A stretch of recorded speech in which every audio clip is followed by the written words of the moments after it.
Muito bom dia, boa tarde e buenas noites, Prof. Maria Andrade aqui. Hoje eu tô aqui para conversar com vocês sobre o nosso desafio de direito penal, né? Esse desafio é um desafio que termina no domingo.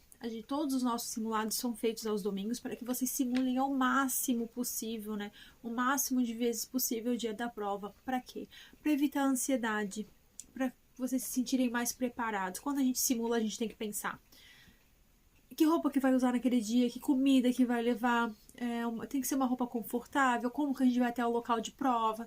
Tentem pensar tudo como se fosse o dia da prova, tá? Para assim, quando chegar no dia, já fiz isso tantas vezes, já tô tranquilíssimo, tá? Esse simulado em questão aqui foi 40 questões, tá? Escrevi aqui somente de ética, mas na verdade somente de direito penal, né? Todas as questões são comentadas, todas as nossas atividades aqui do curso, né, são separadas por temas e contém todas as questões de exame de ordem dos últimos 10 anos com comentários, tá?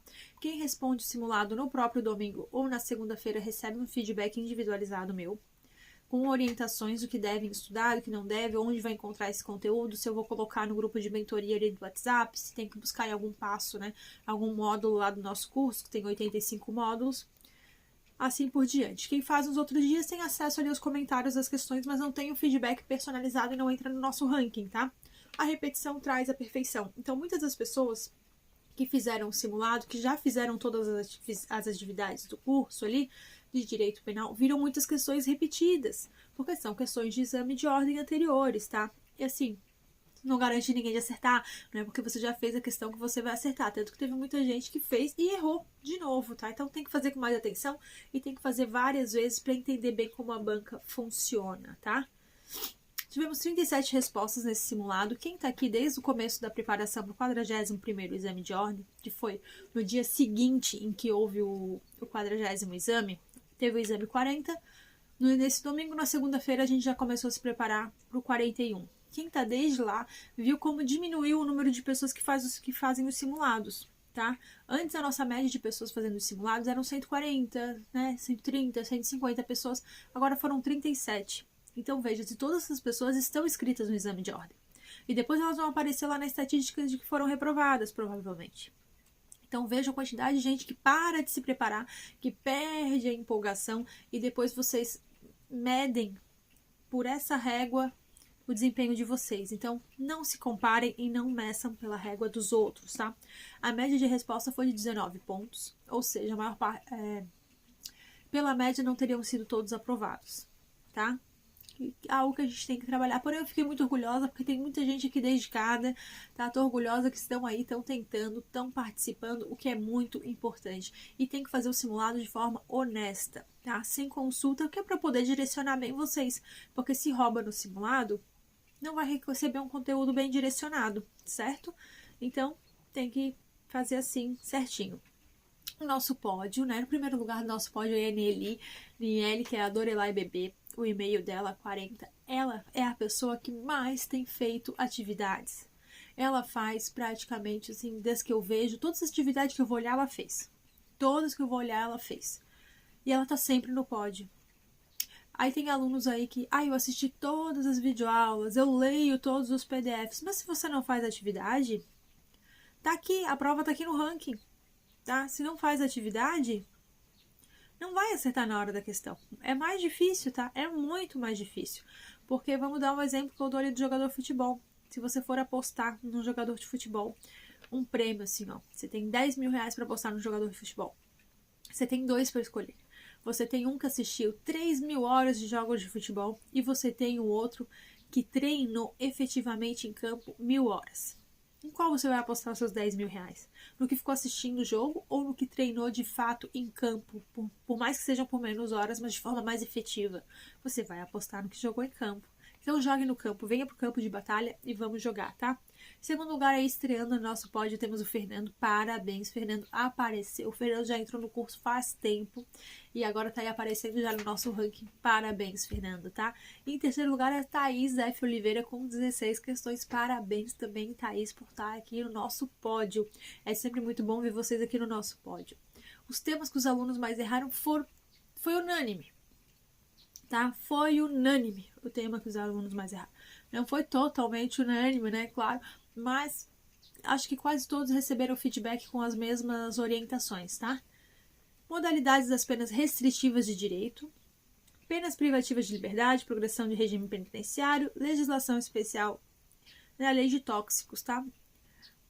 Essa é a única que a gente não vai revisar. A lei de tóxicos eu não aposto nela. O que a gente vê durante o curso já tá bom. Para o 42º sim, porque nós tivemos aí essa alteração das 40 gramas. E aí eu acredito que vai cair, mas para esse exame não, tá? Ali na parte de modalidades das penas restritivas de direito, foi uma questão em específico que todo mundo mais errou. A questão lá falava ali de uma alternativa penal que ela consistia na suspensão condicional do processo. E quase todo mundo errou. Teve acho que uma pessoa só, acho que foi só a Nieli, né, a Dorelai Bebê ali que acertou. O resto todo mundo errou essa questão, tá? Porque só uma pessoa realmente acertou. Ela falava ali dessas alternativas penais. Então eu trouxe aqui algumas partes da apostila que eu produzi para vocês, que eu produzo conteúdo daquilo de acordo com aquilo que vocês precisam, tá? E eu já enviei hoje no WhatsApp esse conteúdo na mentoria coletiva e já tá lá na nossa Hotmart também, no passo 51, revisão 3, eu coloquei essa apostila lá. Tirei algumas partes que interessam aqui pra gente elucidar essa parte. Quanto mais vezes vocês ouvirem, verem, né, tiverem contato com a matéria de formas diferentes, ela vai fixar. A repetição traz a perfeição. Tá? Escutem esses vídeos enquanto fazem alguma outra atividade que não puder parar efetivamente para estudar ali. Tá no caminho do trabalho, tá lavando uma louça, tá no banheiro, tá tomando banho. Antes de dormir, coloque para ouvir esses conteúdos que fixa, tá? Vocês podem achar que não, mas vai entrando no cérebro de vocês, sim. Então aqui penas alternativas penais. Quais são nossas alternativas penais? Ó, temos as penas restritivas de direito, a suspensão condicional do processo, a suspensão condicional da pena. O que são essas alternativas penais? Né? As alternativas penais procuram reforçar formas de responsabilização penal que não envolvam a prisão. Tá? Normalmente para crimes menores. Ó. Essas medidas levam em conta a relação proporcional entre o crime e a punição. Tem o objetivo de prevenir a reincidência e buscam uma aplicação mais ágil, direta e personalizada das penas. Ela dá uma certa discricionariedade ali para o juiz, porque, poxa, às vezes você olha assim, pô, foi só isso, o cara vai ser preso e o outro fez muito mais e vai pegar a mesma pena. Então isso dá uma certa liberdade pro juiz ali, ou juíza, tá? Quando eu falo juiz, eu também tô me referindo a juíza, tá, gente? Essa parte aí tá ficando um pouco complicada, as pessoas querem que fale, né, o pronome de cada um. Eu sigo a língua portuguesa, tá? Eu não vou falar juiz e, né, esse tipo de coisa, respeito quem quer seguir essa parte de pronomes, mas no judiciário não existe isso, tá? Então a gente segue o que tem no judiciário. No judiciário segue a língua tradicional portuguesa.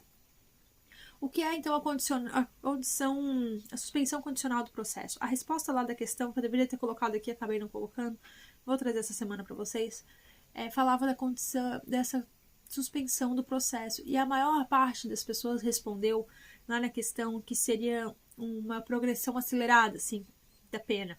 E não. O juiz pode suspender o processo. E vamos ver aqui o que eu coloquei para vocês, tá? O que é essa suspensão condicional do processo? É a decisão do judiciário que faz com que o processo contra uma pessoa pare de tramitar, se estiverem presentes os requisitos previstos em lei. Observem o detalhe aqui. É no detalhe que a FGV pega a gente, é no detalhe que a gente erra.